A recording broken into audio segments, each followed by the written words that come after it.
స్నానానికి నీళ్లు మరిగించే గీజర్ ఆ కుటుంబ పాలిట యమపాసంగా మారింది. సిలిండర్ నుంచి లీక్ అయిన గ్యాస్ భార్యాభర్తలతో పాటు వాళ్ళ కొడుకును కూడా బలి తీసుకుంది.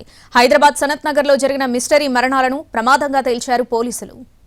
హైదరాబాద్ సనత్ నగర్లోని చెక్ కాలనీలో నివసిస్తున్న కుటుంబం అనుమానాస్పద స్థితిలో చనిపోయింది.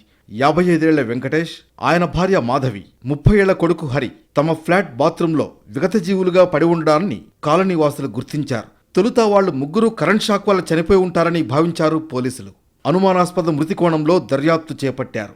బాత్రూంను క్షుణ్ణంగా పరిశీలించగా ఎలక్ట్రిక్ షాక్కు ఆస్కారం లేదని తేలింది. మరి ముగ్గురు ఎలా చనిపోయారంటే గ్యాస్ లీక్ అవడమే కారణమనే నిర్ధారణకొచ్చారు. స్నానానికి నీళ్లు మరిగించడానికి గ్యాస్తో నడిచే గీజర్ను వాడుతుంది వెంకటేష్ కుటుంబం. బాత్రూంలో గీజర్ కిందనే సిలిండర్ను ఉంచారు. అయితే సిలిండర్ నుంచి గ్యాస్ లీక్ కావడంతో స్నానానికి వెళ్లిన కొడుకు స్పృహ తప్పి పడిపోయినట్లు తెలుస్తోంది. తమ కొడుకును బాత్రూం నుంచి బయటకు తీసుకొచ్చే ప్రయత్నంలో భార్యాభర్తలు కూడా విషవాయువులు పీల్చి వాళ్లు కూడా స్పృహ తప్పి పడిపోయినట్లు తెలుస్తోంది. సకాలంలో సాయం అందకపోవడం, విషవాయువుల ప్రభావం ఎక్కువ కావడం వల్ల ముగ్గురు చనిపోయారనే నిర్ధారణకు వచ్చారు పోలీసులు.